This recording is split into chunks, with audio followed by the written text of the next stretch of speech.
cannot be men and men cannot be women.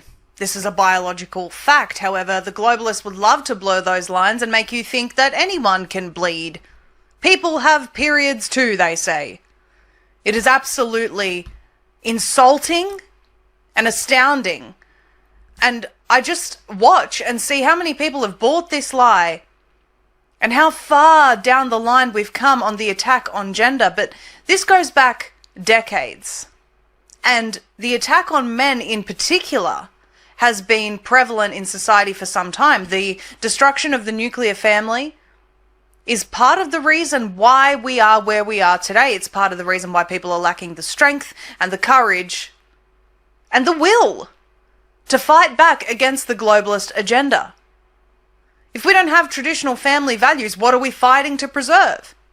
If we believe that men can be women just by putting on a skirt and prancing around and behaving like a damsel in distress. I'm talking about Dylan Mulvaney. I understand that not all people that identify as the opposite gender behave in that manner, but here's the point. There are two genders, and those two genders have very specific roles.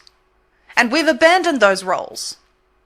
And in many ways, both genders are to blame. This isn't only a male issue. You know, where are all the men? Why aren't the men standing up? No, I don't buy into that. I don't care how many women I offend. We are part of the problem. You're not going to see the male leaders that you want to see in society by continuously tearing down and attacking men.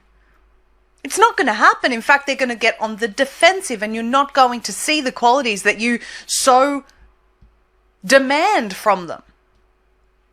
Now, I'm not saying all women are the same, but I think that if we're going to talk about the problems with men in society, we have to also look at the problems with women in society. We have to look at what our role actually is in a relationship, in a marriage, as a mother. I think that even us who aren't married or aren't mothers yet need to consider these things. What kind of a mother do I want to be? What kind of a wife do I want to be? Maybe that'll offend some people. Good. Because the truth hurts. And confronting yourself with questions such as, how am I contributing to a problem? Am I actually helping resolve a problem, or am I making it worse? I think these questions are important when it comes to restoring society, which we desperately need. You see, there is a clear divide between those who are living in a false reality and those who are trying to preserve what is real, true, good, and just. We have to ask ourselves questions that challenge ourselves to make sure that we're acting with integrity at all times. And part of that is contributing to our gender roles in society in the way that they should be contributed to. It's a very important discussion. And as we talk about preparing for what is coming and building parallel societies and getting back to, you know, ground roots community groups, gender roles are going to become more crucial than we've thought over the past 10, 20 years, or however long it's been. We see how far society has come in abandoning gender roles.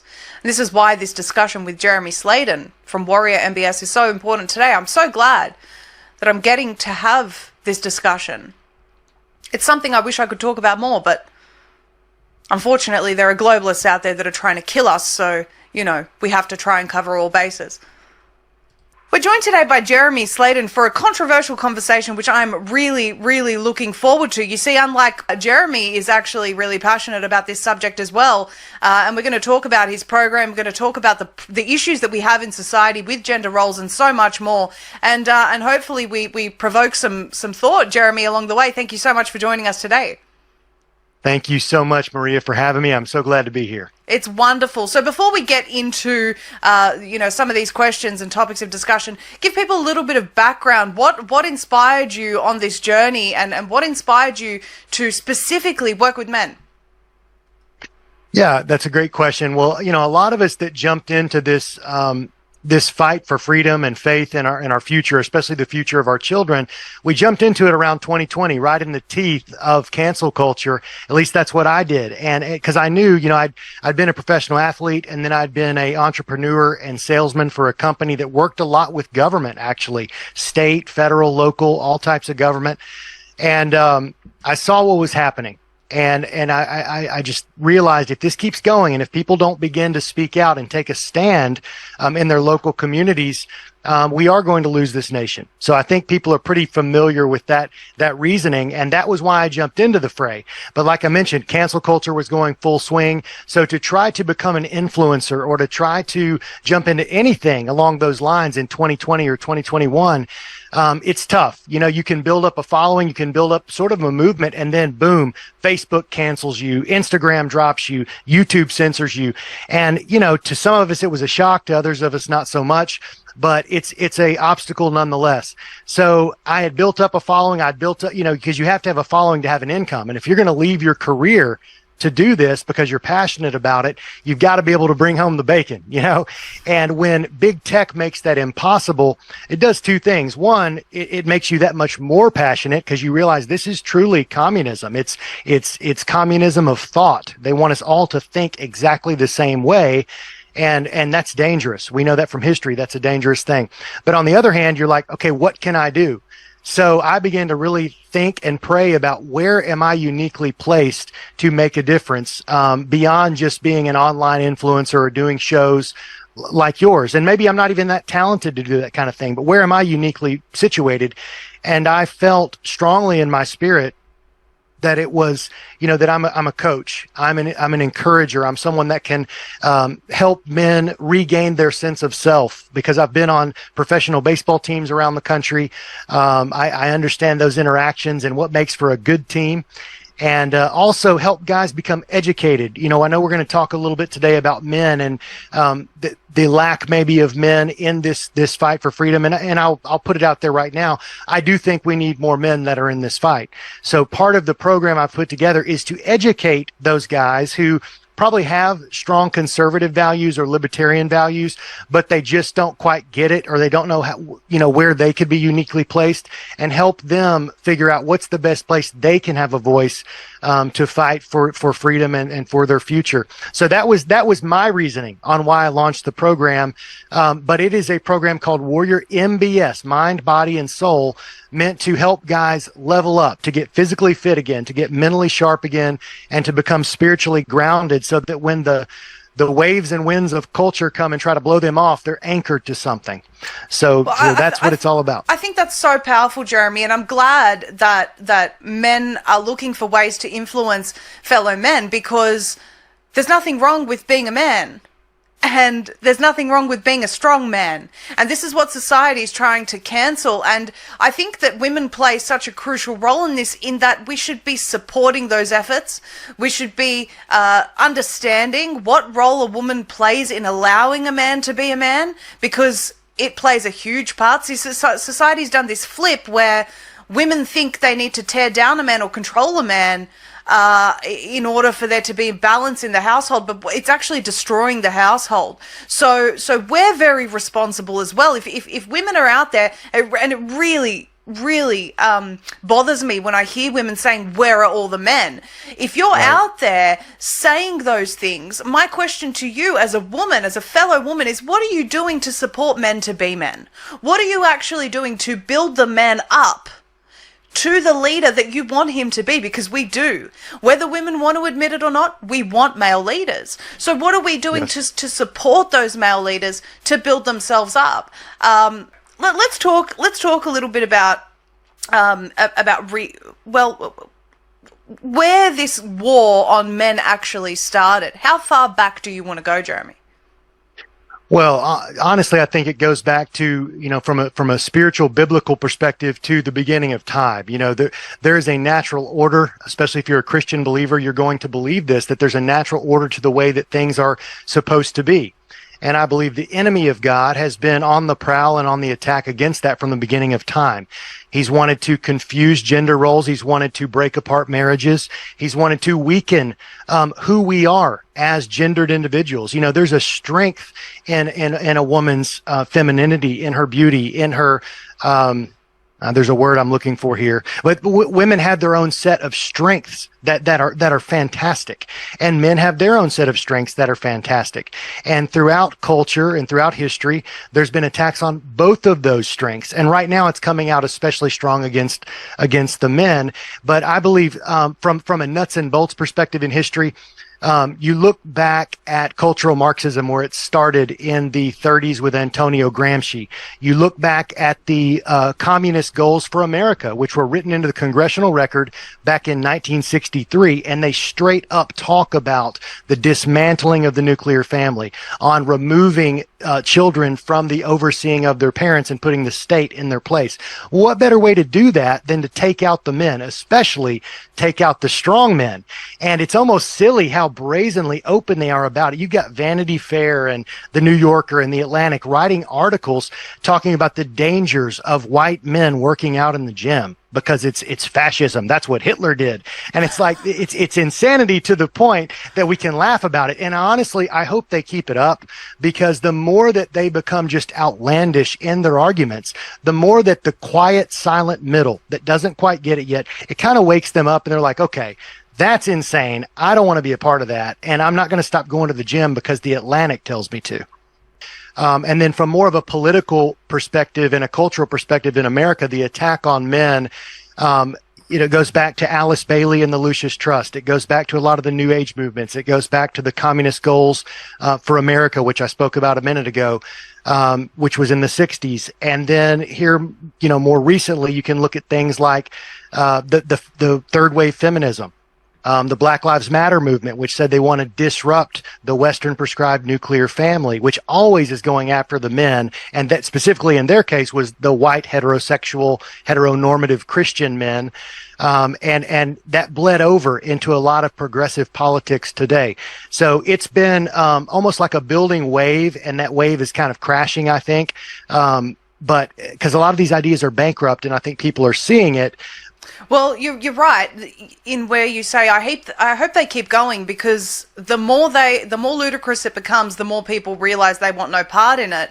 The problem that we have is the corporations, and you mentioned before how difficult it is to start something independently, especially when you are a dissident voice. A lot of people don't know my personal story, but I left my entire career, my lifelong passion to do this. I was self-funded, spent all of my savings to get this up and running. Not everyone's in a position, before I started having the support of people and businesses, not everyone's in the position to do that. So it is incredibly difficult. Whereas if you were left-leaning or, all about destroying the nuclear family, you'd have all the funding in the world. Heck, Pfizer would probably fund you. So, it's absolutely, a huge feat to become successful in a world that is so upside down. But that's just the strength of the character that's required to do it, Jeremy, is, Got it.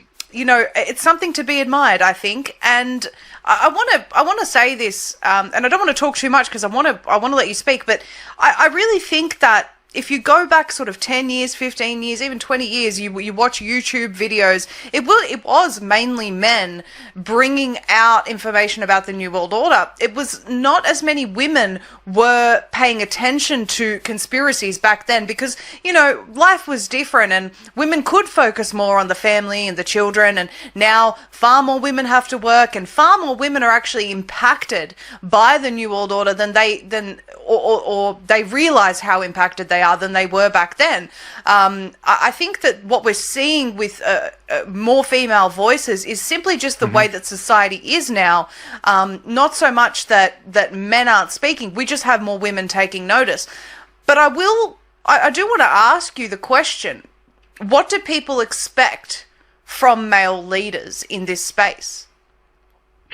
Well, in this space, it's different than in the secular progressive space. The secular because those are two different arguments. On the one hand, you've got the globalists, the secularists, they do want men to shut up, and they're not looking for them to speak up unless you're at the World Economic Forum, which is strangely like 85% white men.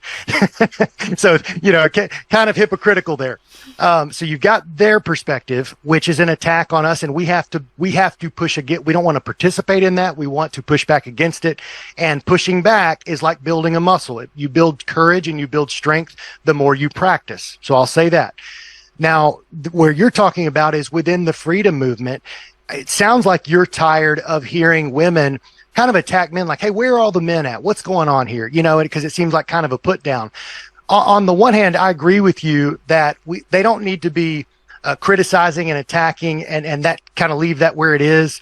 It needs to be more of an encouragement, but we have to understand men for the last, 100 years, but especially the last 10 or 15 years, it's been about building wealth and being safe, which I don't think is a very courageous thing, but it's like get into your career and make the decisions that are going to protect your wealth, protect your family. And those are good things.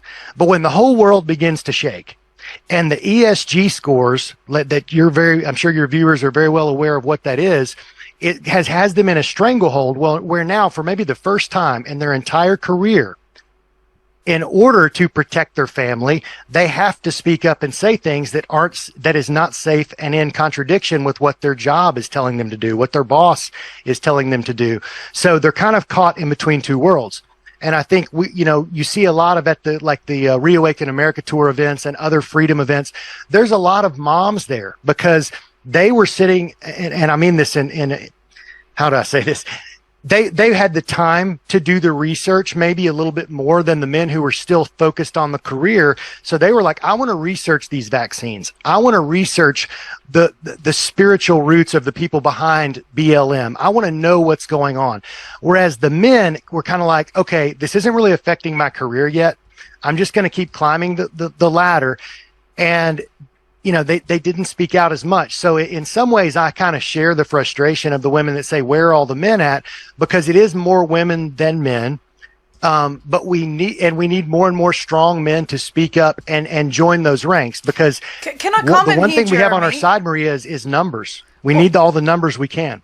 I agree with you. And I think that women, again, play a crucial role in helping those numbers grow in terms of encouraging men. I think you raise an important point there about men were focused on continuing to provide for their families. Now, I don't want to say that everyone had the right goals there, because yes, some men would have been, consumed with money and growing their careers and all these sorts of things. But for a lot of conservatives, they feared not being able to provide for their families, which is for most men one of their biggest fears. They don't want to not be able to feed their wife and their children. And a lot of women work these days, and I'm all for that. But that might have been the most crippling thing. But I think what women, at least I think from my perspective, were wanting to see and are wanting to see more of, Jeremy, men who are capable of looking outside of the system for solutions to protect their family and provide for their family,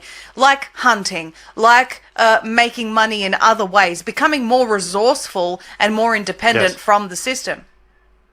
Yeah, I totally agree. I think women were wanting to see that more in men, and I think men need to be doing that more. And there's been such a great shaking, and now with all of the sudden deaths with all these young people, there's been a lot of men that played the middle for a long time and just trusted the experts because that's what they'd always done. But they cannot deny what they're seeing with their own eyes and what they're hearing in these news reports, and they're really not buying the answers given by these same people that are saying, oh, it's because of climate change that you've got these young athletes, keeling over on the sports field. They're just not buying it anymore. So I think there's more and more men that are now getting more resourceful, doing their research, developing, is talking about making connections in your local community, getting very locally based again, rather than relying on Amazon, BlackRock, big tech for your connection and your ability to provide. So we need to have those parallel economy type channels in place.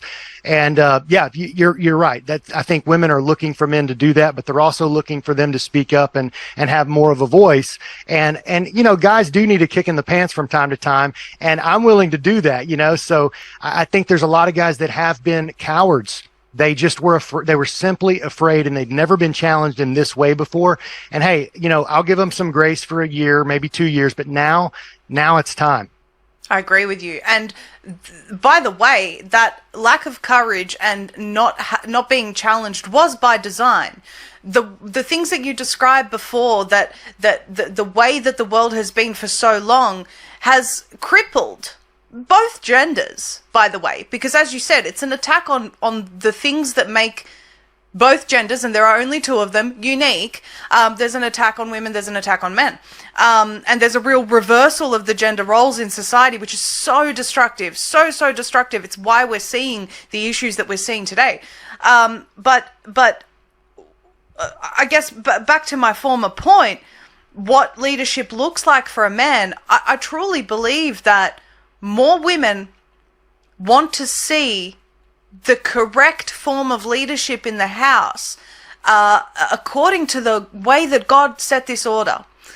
But they don't even know how anymore, Jeremy, because they've been taught by society on almost the woman running the house, and it's just wrong. Yes. Talk to us a little bit about what some of the men in your program, what you are and aren't allowed to share, I guess, say about the role that the woman plays in all of that.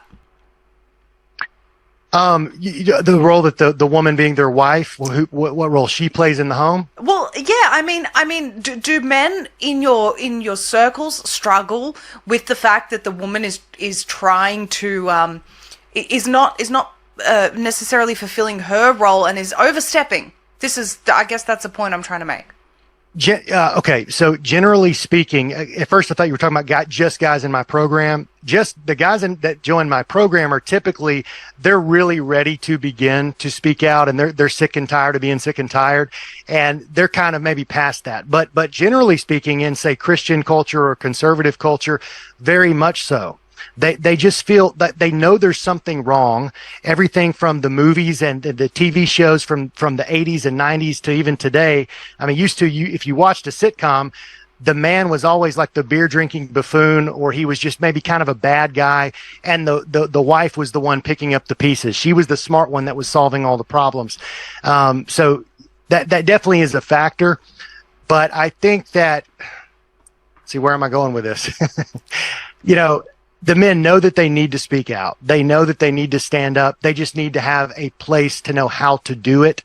And because it's not up to, in my opinion, the woman to say, okay, I mean, maybe they do need to back off a bit if they're overstepping. But I think it's up to the man to say, you know what, I need to take care of my mind, my body, my soul, and my family. And they need to be able to admit, I've lacked courage, I've been sloppy, and it's time for me to get my act together.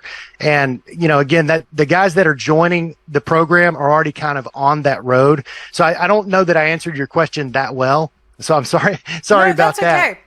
That's okay. Yeah. I guess my angle, because I'm a woman, is how can we do better as women? And so, right. if we're wanting leaders, if we're wanting men to be the leaders that we're constantly tearing at them for not being, yes, we've got a role to play in that as well. Yes, yeah, I'll speak to that. So I think for women, if they see their man being consistent and strong maybe in their work life, but in their home life and in their community life, or maybe with their kids, the man's just kind of weak, begin to encourage him. Show the same kind of belief that you showed in him when you were dating, or, as you were, the reason that you married this man, he's still in there. But that fuel needs to be reignited. So, men respond well, I believe, is to challenge. So, for me, when my wife, Sarah, says, Jeremy, I think you should try this. You'd probably be good at it. And if not, hey, no big deal. That actually is a big shot of life. And it makes me want to go try whatever that thing is, because that's the woman I married. But if she is discouraging and always wants me to play it safe, that's going to be discouraging. So I think being an encourager, as someone's wife or significant other, is a huge deal, especially when we've got the attacks from culture and the higher education institutions and everything else breathing down our neck, telling us to shut up. So you brought a great point, and I'm sorry it took me a while to catch on. That's okay. Maybe it was my wording. That's no problem.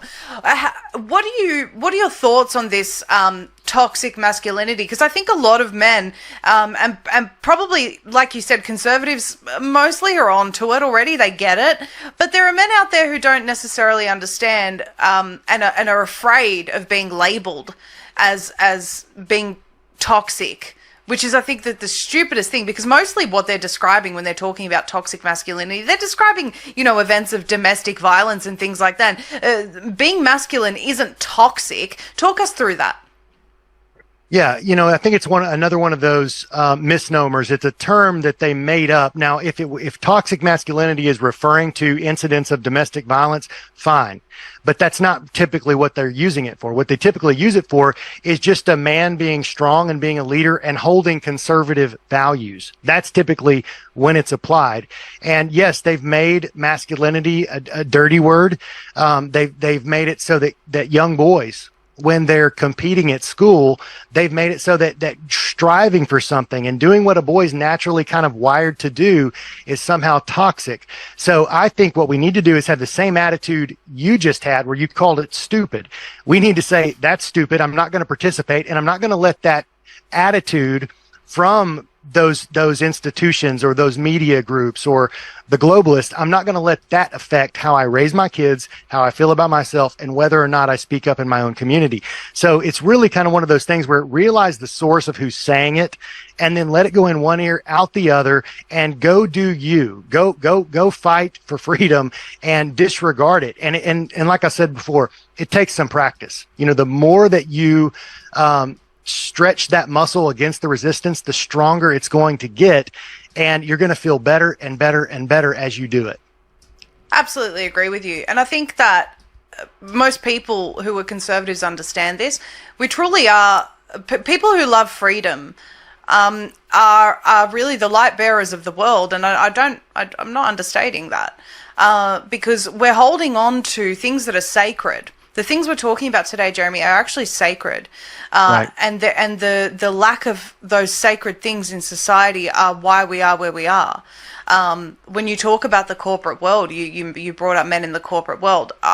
That's a totally different conversation altogether, because those men have totally lost their way. Whereas the conservatives and the freedom-loving men are the ones that we're looking up to and saying, you've got the ability to save us from this mess. Yeah. I think men, especially those in the corporate world that you said are lost, not all of them are. I've said for a long time, I've called it the middle management of America. We need those men that are at the Mike Lindell level, between $10 million and $100 million of wealth, to lock arms together and say, we're not taking this anymore. Because those guys, they're not big enough to be at the Bezos level where they're going to be controlled. But they're not small enough to be insignificant. Their money really matters, and money does matter. So that middle management of America, those guys really need to stand together and say, we're going to stand against the ESG scores, because we see where that's going. We're not going to take all of our directives from the WHO, for instance, that's basically controlled by Bill Gates and the CCP. And I think the key to unlocking those guys' strength is education. Most of them have been in their corporate bubble, and they know how to take orders from the billionaire above them, and then they dictate orders to everybody else below. And they've gotten stuck in that, and they're not asking the question, who's at the very top and what do they believe? So we pick on Bill Gates a lot, but if you look at a Bill Gates, or you look at a Klaus Schwab, or any of these big players that are globalists, you have to ask yourself, what is that person's personal belief system? What are they after? What are their goals? And if those goals are in complete contradiction to your own faith and family and freedom, you better look out if you're taking directives from them. And that's where so many men and doctors especially got it wrong. They didn't look up the chain. I can't tell you, and I know you've experienced this, how many people said, but my local doctor told me I should take the Pfizer. It's the best one. And it's got, I go to church with that doctor. It's safe because he's a good guy. That doctor didn't do his homework. He didn't look up the chain and say, okay, my hospital conglomerate is answering to the CDC. The CDC is answering to the WHO. The WHO is answering to their largest funder, Bill Gates. Who is Bill Gates, and what business does he have dictating our medical practice? That's what, and I really believe that's what men need to do, because men like to know things, and that's part of our ego, I think, as well. So we need to help men understand the structures of this world, and sadly many of them don't. They just got stuck in that bubble, being maybe great providers for their family, but look out, because what's the end game for the globalists? You'll own nothing and be happy. So if you think you're providing for your family by just going along to get along and doing the white privilege training and doing the SG scores, you're heading toward a disaster for your family in the long run. You're absolutely right. And I have to apologize when I said they're lost. I don't mean they're lost. And I think that people that, what I meant by lost was those that are consumed with it. They truly are. And unless they snap out of it, we're really heading for down a dangerous trajectory. And you understand that because of the things you've just mentioned. But I want to talk about and let me just side note here, Jeremy, I have nothing against people being successful and striving hard in their careers and all of that. But by the same token, you've got to be prepared for operating outside of that system, because when the CBDCs come in, you are crippled, you and your family. So there's that, and we have to fight against it before we get there. But I want to talk about how this is actually affecting children in the community. I presume that you'd have a lot of exposure to kids as well. Yeah, my own kids. You can probably hear one of them crying in the background. I've got two boys. I've got a 6-year-old and a 3-year-old. And if it wasn't for them, I probably wouldn't be in this fight. But, they're going to inherit the world that we leave for them. Children are affected at every level by the attack on men. That's their daddy, if those kids have a father. The attack on family, the attack on gender is huge right now. That is such a big one. They're trying to blur gender lines, change women into men, change men into women, and they're going after our kids. 5 years ago, people wouldn't have believed that. If I would have said, you know what, I'm here in Nashville, Tennessee, and if I go down the road to the local Target store, to the children's section of the bookstore, 50% of the books are going to be LGBTQ for infants to age 5. If I would have said that 5 years ago, people would say, well, there's no way that'll happen, because they're not going to be providing what the community wants, what we're asking for. And we're a profit-based capitalist society. What they fail to understand is they're not worried about what we want anymore. They're getting globalists trillions of dollars to back these initiatives. That's why we're seeing what we're seeing. And the sad thing is, it is working. If you look in 2022, the polls on millennials and younger, almost all of them charted at 30% or more of millennials or younger are saying they are LGBTQ plus, somewhere on that spectrum. 30%. So what they're doing, they've made it cool, but they've also have partnered with big food and big agriculture, where the chemicals that are going into our body, the atrazine, the endocrine disruptors, it's making us so that as men, we're having these estrogen mimicking chemicals in our body. Our testosterone is 50% of what it was only a few decades ago. That is making men not feel like men. So no wonder, sorry for the rabbit trail, but your question was, how does it affect children? It's affecting children on every level. But the good news is, you have your family, that you are the most important, whether you're the mom, the dad, or both. You are the most important voice in your child's life. So staying engaged with them, teaching them the natural order of things, helping them understand absolute truth. You said earlier, there's really only 2 genders. What a controversial statement, but you made it. That's what your kids need to hear. Yes. Homeschooling. I'm a huge advocate for homeschooling, Jeremy. Number one, I don't trust the teachers these days. And I watched a report recently about teachers. It was leaked footage, I think, on Jesse Waters. Leaked footage of teachers saying, well, we're not allowed to teach, I think it was CRT now. So what we're doing is we're going about it in a roundabout way. We're using words where we hide it from parents that we're doing this, and we're going to still get to the kids this way. And I was absolutely astounded to see these teachers, who are completely, without realizing, brainwashed zombies to the agenda. Yes. I wouldn't want them anywhere near my children. I'm not a mother yet. God willing, I will be. But I wouldn't, God forbid, trusting these people with my children. So there needs to be this adjustment in the household because Yes. of this, and I'll talk about that adjustment in a moment, but just touch on the transgender agenda for us and what the root cause of this actually is.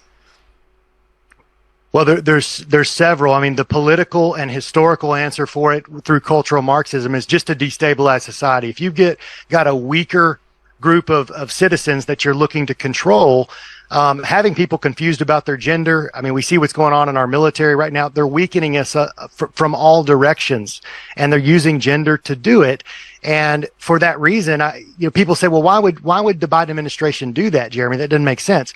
Because their number one goal is to follow along with the Agenda 2030, which is to make America no longer a superpower by that time. They have to have weaker individuals in order to make that happen. Another thing not many people know, shortly after Biden was installed, they put on the National Archives Museum, they began to put warning labels over our Declaration of Independence, over our Constitution, where they said, be careful before you look at this because you could get your feelings hurt. There's some dangerous language in here. I mean, when I saw that, I knew, wow, they don't even care anymore. They're just straight up saying they are globalist communists. And how that I almost forget your original question here. I get going on a rant and I can't stop. No, I love your passion. I was talking about the root causes of the root of the transgender agenda, because it is satanic in nature. Yeah. And by you saying that word, it frees me up to talk more about it. So I believe that, Satan wants to do anything he can to subvert the good. He provides a little bit of truth with a big lie wrapped around it. We talked about chemicals and all the other things leading into this craze, but I think right now it's cool to be transgender and all these other things. But if you look at some of the gods of Satanism, one of them is the Baphomet. Well, Baphomet has, breasts and a penis, and he's got two children on each side of him in that statue.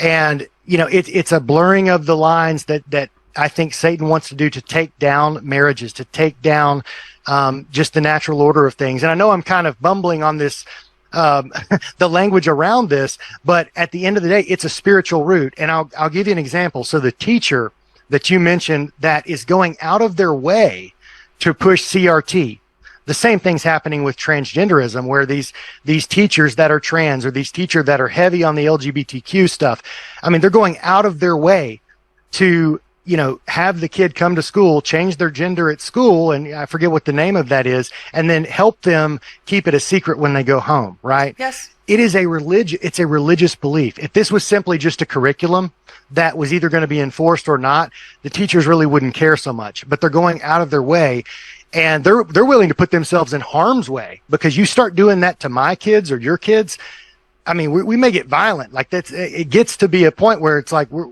there's Second Amendment for a reason. I think it's because it is a religious faith, and if we want to change. If you want to ignite people to change at home, help them understand the power of the actual enemy they're working against. And, we're going up against these people's religious belief at this point. That's really true and very, very powerful, Jeremy. It is. It's like it is like a cult. And they don't know that they're a part of a cult because they don't understand the way that religion's been embedded into them. They don't understand who they're actually serving. And yes. I think a lot of people have seen that video. Maybe we'll play it at the end of this. If I was the devil, it's a good one, and I'll connect a couple dots here. So we talked about Bill Gates a couple times, and you think, okay, Bill Gates, maybe some bad ideas, maybe he's a godless person, wants to block out the sun and reduce the population by a certain percentage, all those things. But you could still almost say, but maybe he's not an evil man. He just has some different ideas about the future. But then you look and, the Lucius Trust, the formerly Lucifer Publishing Company, names him as one of their world actors of goodwill. And which is strange. And then you look, well, who does the Microsoft Corporation, who's been in their recent advertisements? Well, the witch of the elites, Marina Abramovich. Like, why would Microsoft pick her? Of all people, like an open, I mean, she can deny it all she wants, but with all the 666s and the pentagrams and the artwork she does, if you can even call it that, it's straight up Satanism. And yet you've got her partnering with Microsoft and wanting to put injections in our body. I mean, his company is behind World ID 2020 060606, which is the patent name for the future World ID, Yes. which that's a whole nother, story in and of itself. But I'm just trying to connect dots here between, we talked about spiritual roots, Satan. They're using that as an artistic tool. Why would they do it? There's more of a connection there than they want you to know. Yes, absolutely. People will tell me that the globalists are atheists. I tell them they're very naive. Yes. They are all working towards ushering in the system of the beast, the system of the Antichrist. This is what this is all about. This is, you mentioned patent 060606. What do you think that is? It's so clear in our faces, Jeremy. And I suppose this is why it's so, not I suppose, I'm certain this is why it's so crucial for both men and women to do a couple of different things. First of all, become very, very spiritually stronger spiritually. Their relationship with God needs to be strong, and the flow-on effect from that is the natural order in the home. You speak about the natural order, whether you're a person of faith or not. Most people instinctively know that there is a natural order that should be followed in the home, and when that natural order is disrupted, the home is disrupted. It's quite simple. Yes. What role do No you doubt think about it. men play in restoring the natural order in the home? Well, I think it's an easy one in terms of just in your home itself. Spending time with your kids is a big part of it. Being a servant leader with your wife, or being someone who is taking the time to handle the things a man should handle around the home. That's a big part of it. Right now, there was a recent poll, I think it might have been Barna, but it talked about the average amount of time that elementary school kids spend with their dad. Now, this is across all races in America. 7 minutes a day. 7 minutes a day. So you talk about natural order. I'll give you an easy answer. Spend 45 minutes a day with your kids, talking to them, not playing video games, not watching a movie. Those things are fine. I'm nothing, that's better than nothing. But talk to them, engage with them, learn what your kids love and nurture that. And the moms do a better job of it, I think, naturally. But one of the greatest joys in my life personally is connecting with my little boys, So it's a fun thing to do. But if all you're thinking about is work all the time, then you lose practice. You forget how to connect and engage. So the number one thing is engage with your wife, engage with your kids. And if it's been a while since you've done it, now begin to do the work of re-engaging and get to know them again. I think that's first and foremost, number one, spend the time. Yes, absolutely. And I think the key here, it's I don't want to I want to acknowledge the difficulty in the world that we live in today of maintaining that balance and finding that balance, particularly if you've got the man as the main breadwinner in the home. It is really hard these days. The corporate system, or the world in general, will drain the blood out of you if it can, quite literally. If we look at some of their practices. I've got another idea for you too, Maria, and this goes along with what you're saying. Yes. Find a church that gets what's going on, because historically speaking, when the government was against you and when all of, the different institutions of life were coming against God's people could rely on each other. And you talk about finding a local butcher and finding a local, different people in the community that can help with food and can help with different things that we have to live.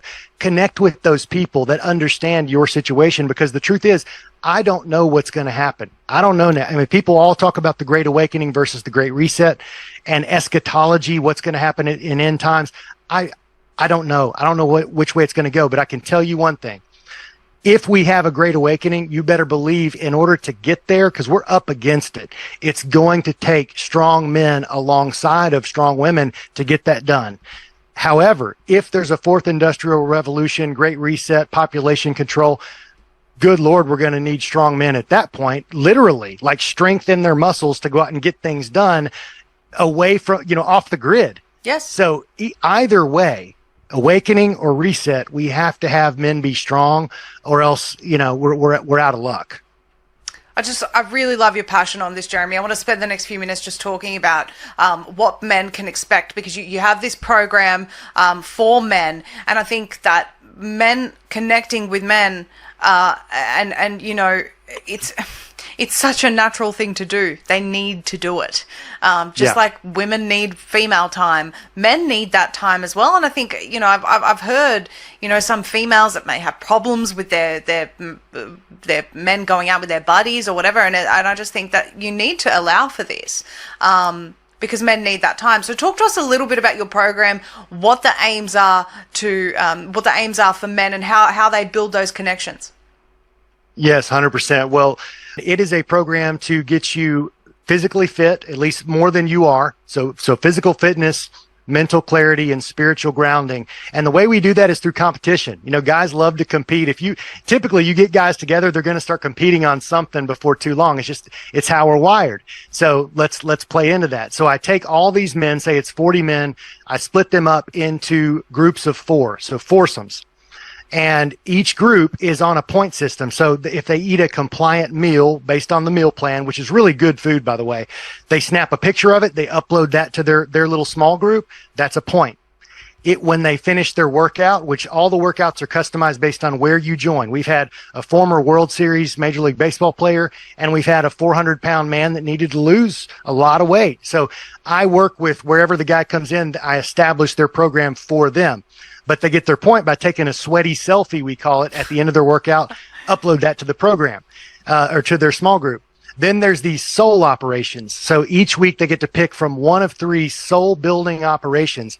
It's something meant to get them out of the box. It's not just another Bible study, but it's something to get them thinking about a new connection with God or their family or other men in maybe a way that they haven't in a while. Basically the points are built around those 3 components. And what I found is at the end of the 70 days, because that's how long it lasts, I asked the guys, what do you get out of this the most? Was it the weight loss? Was it the mental clarity? Are you sleeping better? And they may get those things, but what they typically are saying is, man, I love the community. These other guys I met were awesome. This was fun. We exchanged numbers. We're talking. They gave me a great idea on this at work. So it provides a connection that a lot of guys haven't had in a long time. And I think it's so needed. And it's exactly what they wanted to destroy. In the times of lockdowns, I recall watching a documentary, and I can't remember which one it was from. And there was a man from a former communist country. And he said, in the times of communism, they shut down all the pubs because that's where the men used to go and talk and exchange ideas. And that's where they used to plan the uprising. And this is exactly what they've tried to stop. These connections between men specifically. You could go to a brothel in the middle of lockdown, but you couldn't go to church. So you couldn't do the things that were wholesome, but you could do the things that were soul destroying. And, whether you know it or not, these things are killing your character, killing your strength and your courage. Yes. I mean, everywhere that remained open typically for guys to go was an unhealthy place that would make them want to isolate even more afterwards. I've had my own personal rescue from a lot of those destructive behaviors that happened 5-6 years ago. And that was another reason. I'm glad this came up because, the synthesis of the program, I've been through it myself. I'm a very open guy about my past addiction history. And man, to get open in front of a group of guys and just tell your story, it's pretty powerful for me to do it. And I think powerful for those guys to be led by a coach that is willing to go there. So absolutely. Absolutely. Yeah. When I think about the things that I value in a man as a woman, it's integrity, it's honesty, it's courage, it's willingness to own up, accountability, and the willingness to fix things, the willingness to repair things, the willingness to restore things. These are all amazing traits that men have and are capable. I mean, we work as partnerships as men and women, but they're really capable of inspiring change and leading change in a society that has tried so desperately to destroy it. So I'm so glad that we spoke today and that we got to explore this. It's, as I said to you beforehand, it's not a topic I get to talk about a lot, but it's one that matters so much because this is one of the biggest things they've tried to destroy. They've tried to demoralize people. They've tried to do this through the destruction of family, through the destruction of identity, our God-given character, our God-given gender. it's so clear how this has occurred, and to me it's clear what the path is forward. Well, that's wonderful, Jeremy. Thank you so much. Thank you for being someone that saw a problem and created a solution. I just admire people like you so much, and thank you for your honesty and for your time. Thank you so much. I really enjoyed this conversation. Likewise.